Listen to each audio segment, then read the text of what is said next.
Let's now discuss the certification process.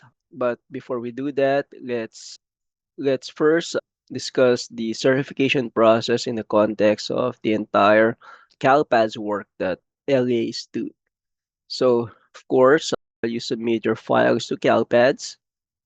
It goes to the CalPADS portal. Any submission errors, any validations based on the file would then come back as either a rejected file based on the validation errors, or if all of the records meet the validations, it poses and passes validation, and it posts to the ODS database. Once a file posts, then the data elements or the file will then be collected and represented as part of the reports and extracts. Any records that post will then still go through additional data validations based on the data discrepancy process. Any records that doesn't meet the data validations for certification will then trigger a data discrepancy error. And then, of course, any records that any SSIDs that might cause any anomalies, any CCEs, any ERDs, any MIDs will also be listed through the real-time anomaly detection. So most of the work that you will be doing after posting records would be here. Basically, you'll be correcting data discrepancy errors. You'll be trying to figure out how to resolve anomalies, and then of course reviewing the reports. Once that is done, then data is cleared. That's when you start looking at your certification reports. Any uncorrected data discrepancy errors, any uncorrected anomaly will then manifest once as a certification data discrepancy errors, a CDD. And then any students who trigger errors will also not be part of the snapshot reports because they would be excluded because of those validation errors. So when the snapshot revisions are activated on the census day and you review reports, any students who may have errors or may have anomalies will not be included on the snapshot reports and will also be listed under the certification data discrepancy. So it is important that all data discrepancy errors and anomalies are corrected way before you look into your certification reports. So anyway, if the certification snapshots are activated and you end up having all of these errors, you just have to correct those CDDs, and then once those errors are cleared, wait for a new snapshot. Then you can review reports and update any discrepancies, and then also approve your LEA level reports. Once those reports are approved, CalPADS will notify the SELPA with regards to your approval. That way they can review the reports from their end, and if all of the special ed related data are accurate, they would then also approve on their end. And so once you reach SELPA approval, you are finally certified. Okay, so this is the entire workflow that you should expect for Fall 1 from submission up to certification. With that in mind, since we are still in August and the snapshots are will not be activated until the official window wherein the snapshot would be activated, which is census day, then we recommend you review any data that you submit to CalPADS that would trigger errors on the data discrepancy should be resolved.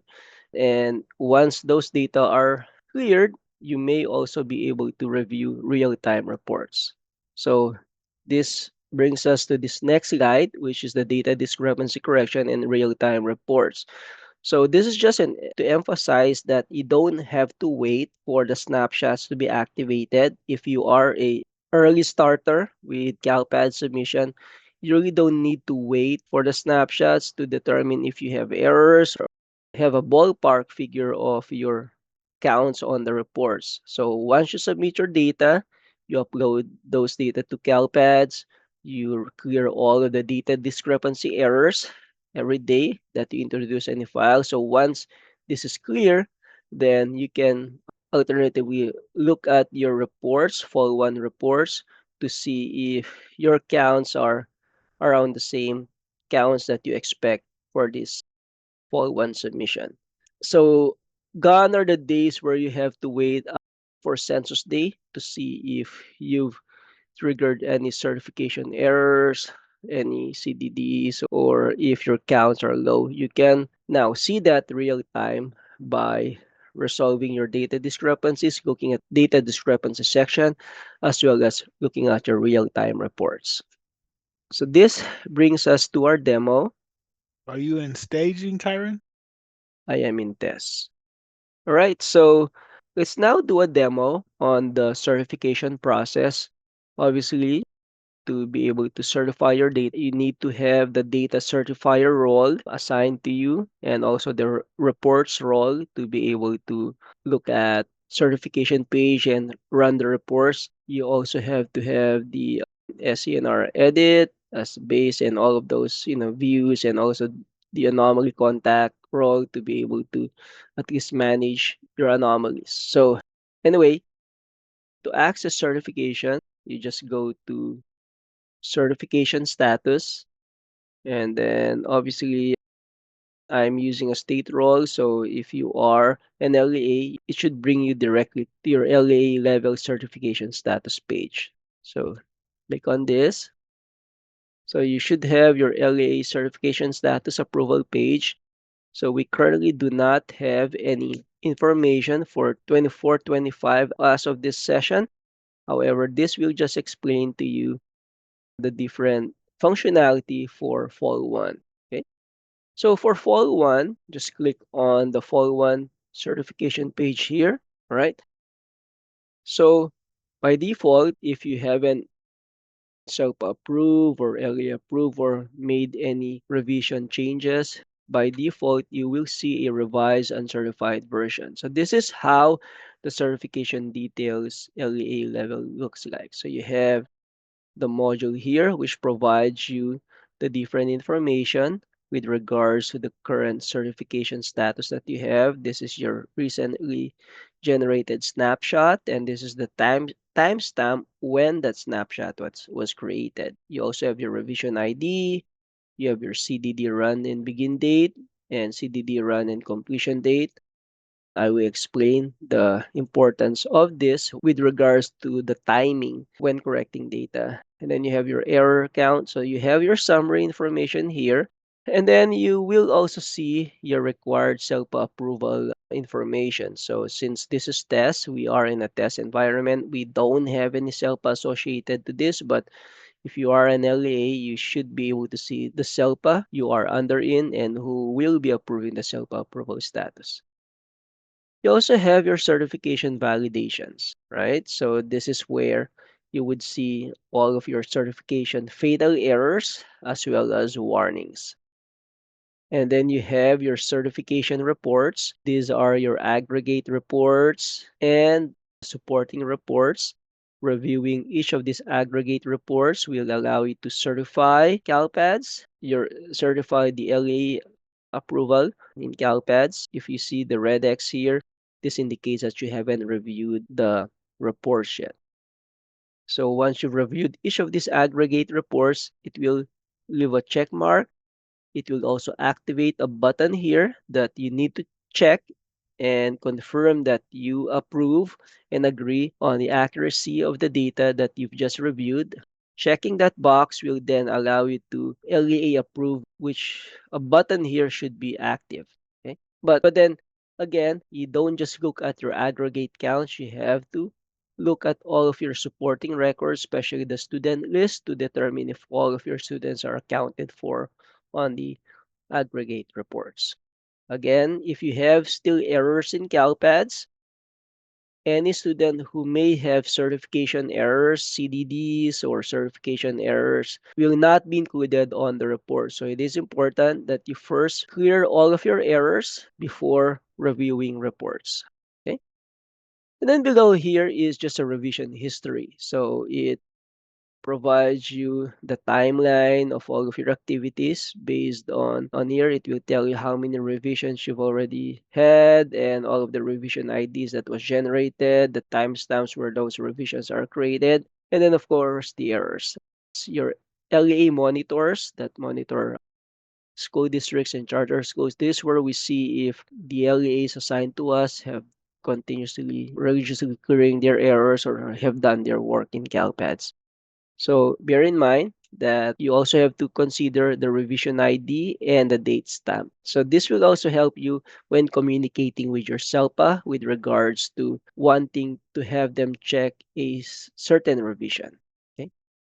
So for a detailed information or detailed training on the certification process and the different functionalities, there is some specific training in our CC's YouTube channel with regards to the certification and also the cause and effect when changing revision statuses. Okay.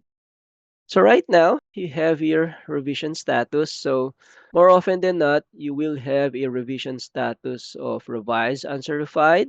However, if at some point you LEA approve, then there will be an LEA approved status on top of the revised uncertified status. If you've marked a revision as in review, then that will also freeze a version of a revision, and you will have multiple revisions here. So for a clear explanation on this, there is again that video that I've mentioned. Also, you can go to the CalPADS user manual, go to functionality map, certification status, and then LEA certification status LEA.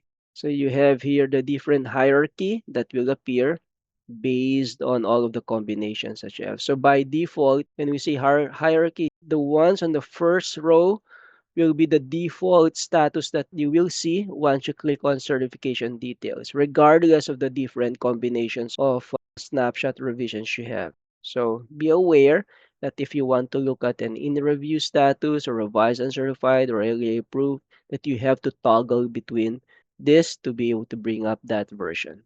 Again, this functionality is important when you want to see any changes you've made to CalPads without decertifying, or if, let's say, you are certain that the snapshot revision that you have is accurate, but you want your data stakeholders to sign off on that, then obviously you may want to put this snapshot revision in review. That way, it would freeze this version while waiting for your colleagues to sign off on the reports.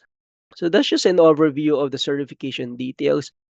However, this is not where you should be spending most of your time with regards to the certification process. You only probably go here when you certify, because most of the work with regards to data correction, if you have errors, would fall in the data discrepancy section, which is here. So if you click on data discrepancy, you'll see that any errors that you have here is basically based on the real-time data that's being validated by CalPADS. So if we are in fall one and the data discrepancy show that you have some errors, clear this. That way, once the snapshot revisions are run, then you will have a new snapshot and these errors won't manifest as CDDs. So most of your work essentially would be here on data discrepancies in the context of data correction. Okay. So when resolving fatal errors in CalPADS for fall one, it is important that you know the sources of that you could refer to. Number one is looking at the CalPADS error list. There, if you click on this, you would be able to download the CalPADS error list on a spreadsheet version.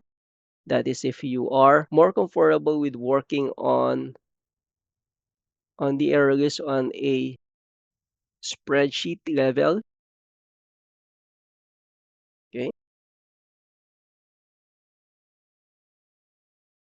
So these are all of your file types and you have all of the errors listed here. Or, which is we recommend better, if you are trying to resolve errors you just click on the error name, and it would then bring you to this specific error in the CalPAD user manual, which would provide you the same information that the error list has, plus additional information if the trainers have additional information that would be essential in clearing your errors. Also, if there are any active defects, that will be posted here, and that's also an essential benefit by using this functionality rather than relying on the spreadsheet, because if we have active defects, you should be able to see it right away.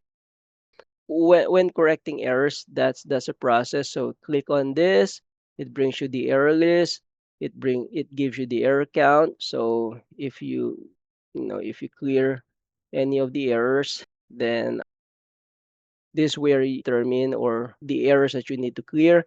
And so to resolve errors, just you can click on the error code to provide you an explanation of the errors. So let's just do that right now.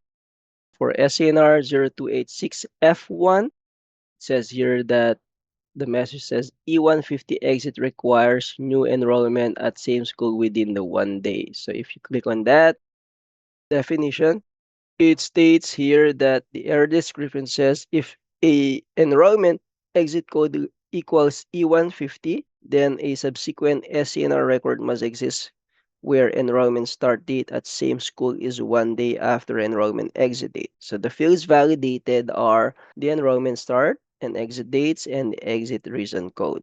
And then you have some suggestions here stating that if you have an E150 exit enrollment, then it is expected that a new subsequent enrollment must be posted in CalPADS with the start date of the next day enrollment at the same school.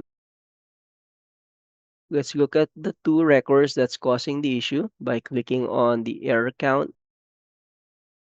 So we have two SSIDs here. If I click on view, I would have the modal open for me, but this only reflects the enrollment being validated. To get a better picture of this, come out of here and then just click on this SSID. This should bring up the student details section.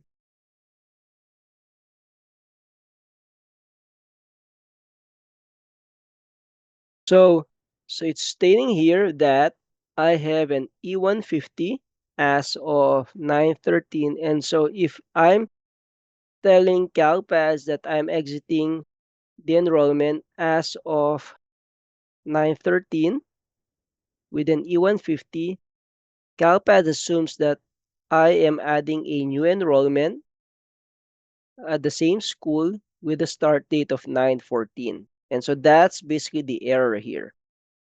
Whenever you have an E150, it is expected that there is just a mid-year enrollment update, maybe because of a transfer status change or a grade level change. And so if that occurs, then you have to submit a new enrollment start date of 9/14, eh, reflecting that change in grade level.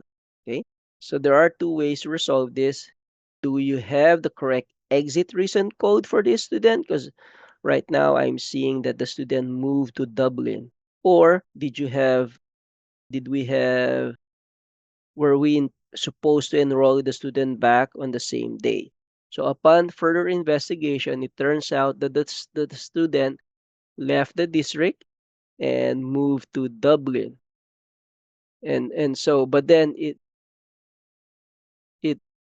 that enrollment didn't come up until March 21. So with this, the E150 has to be corrected to either a T160, or let's say the student was SARB, since because of that long gap, you have to check with your LEA, with your school district with regards to the reason why there was a long gap. So either way, either you create a new enrollment here or you change the exit code if the student really left the school at the time. Also, this could also be a red flag or an indicator or a warning that some LEA may have hijacked your SSID. So if let's say the SSID was combined and you now have a different LEA enrolled around the same date as this, so those are some scenarios that you may need to consider with this. But on the surface, if you have an E150, either you create a new enrollment the next day to reflect some changes in the enrollment, mid-year enrollment update, or if the student left, you have to change the exit code to the appropriate exit code. Okay, so clearing that or making the additional enrollment or changing the exit code would clear the error. We also have SENR0643F1, ELA student not reported. So let's click on that and click on the error. It says here that a student enrolled has no SELA record reported.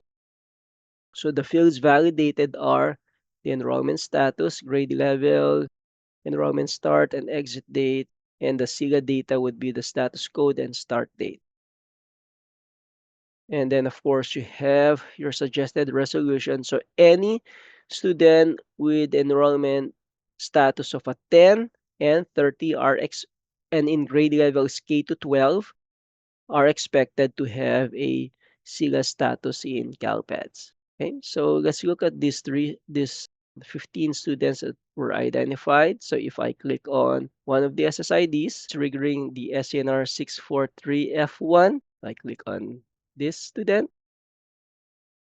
So we have Walt Cravens. Walt Cravens was enrolled on 8/15/2025. And obviously, the student information file hasn't been updated yet. And then, of course, you have your SELA. So as you can see here, the SELA status of the student has not been reported. Therefore, the reason for the error. So if the student is an EO based on the home language survey, then you have to submit the record as EO as soon as possible. Now, if a student based on the home language survey has a language other than English, then you have to report that as TBD. So it is important that at the start of the year that submit the students' SIGA record status right away. That way they can be tested as early as possible in TOMS. So if you have a TBD, the student will be the student data will then be forwarded to TOMS and include them in the initial LPAC testing. Okay, so for TBD, so it's important if you, based on the home language survey, you see that the student requires an LPAC testing, you have to submit all of their requirements as soon as possible, all of their data, student enrollment, student information, and SIGA file. That way, that data will be sent to TOMS. TOMS will then include the student in the student roster for initial LPAC. The student can be tested and the results come back way before census day. Because as Nate mentioned earlier, if a student was tested and the results come back after census day, this year's census day is October 1st.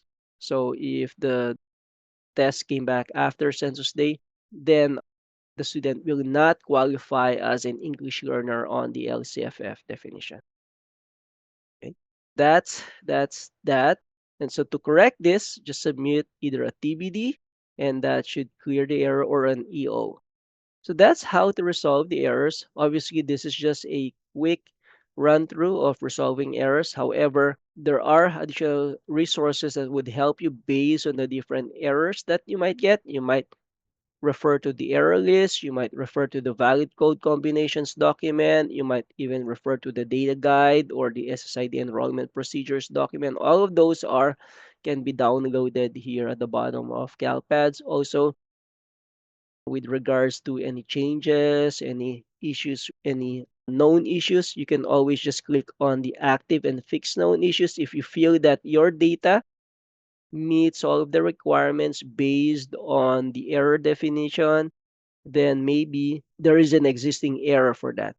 or if just by clicking on the error, it will show you the active defect. As I've mentioned earlier, there should be an active defect here. So the secret to resolving CalPADS errors is not basically knowing everything. It's just knowing where to find the resources that would help you explain how to analyze, how to resolve the errors on hand, right? So once you've resolved the errors in the data discrepancy section, you could even, look at your reports, because the real-time reports without even waiting for the snapshot reports, the real-time reports will show you your reports based on the data that was posted there. Again, not real time in the sense of real time, but once you've posted the corrections and the data discrepancy is clear, you can look at your real time reports probably after 15 minutes or 30 minutes after, or even quicker, right?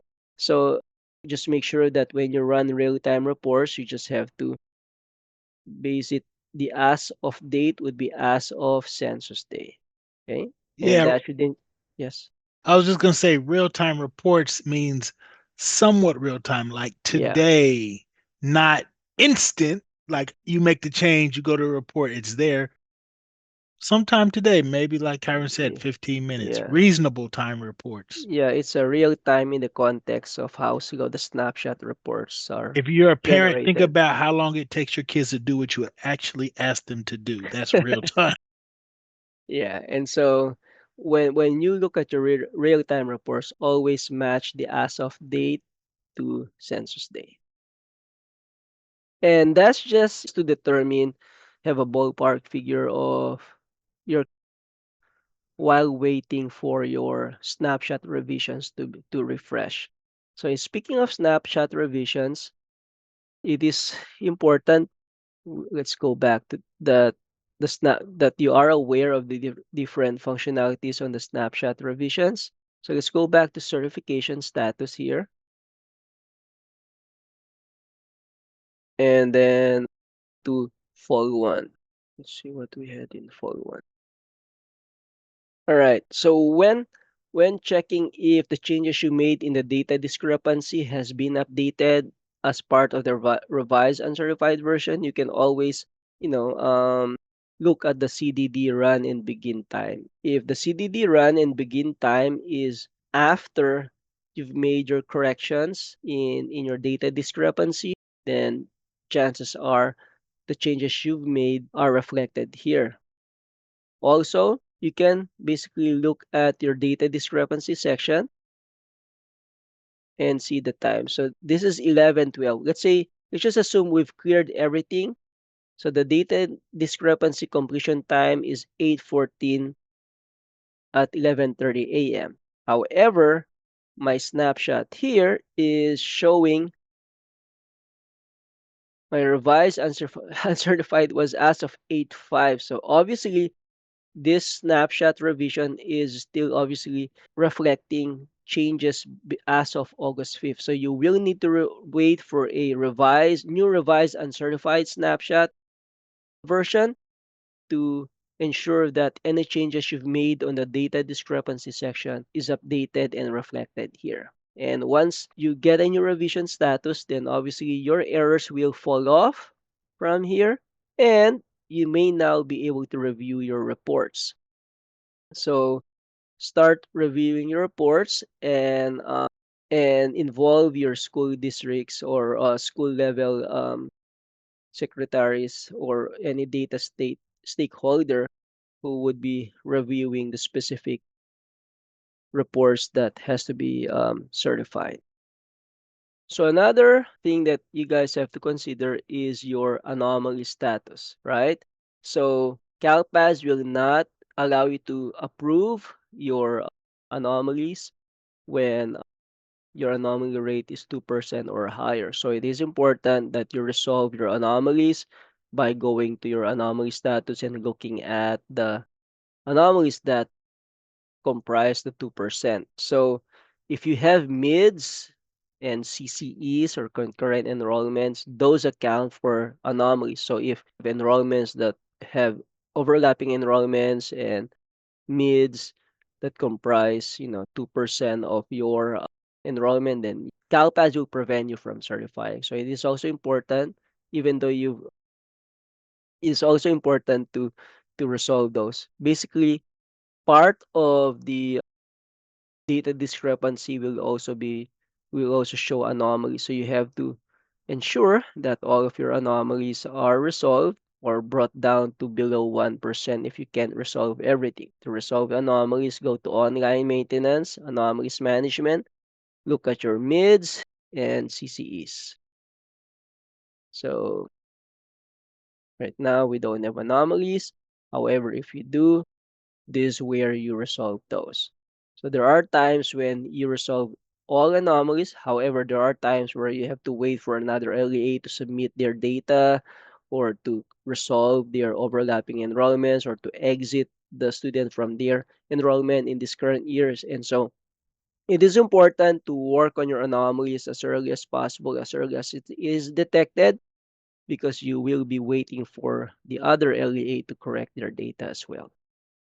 So bottom line is, once you have your errors to zero, anomalies below 2%, that's when you review your reports. So I pass on the mic to Nate, so he should be able to discuss with you the different reports and the relevance of each report in CalPADS.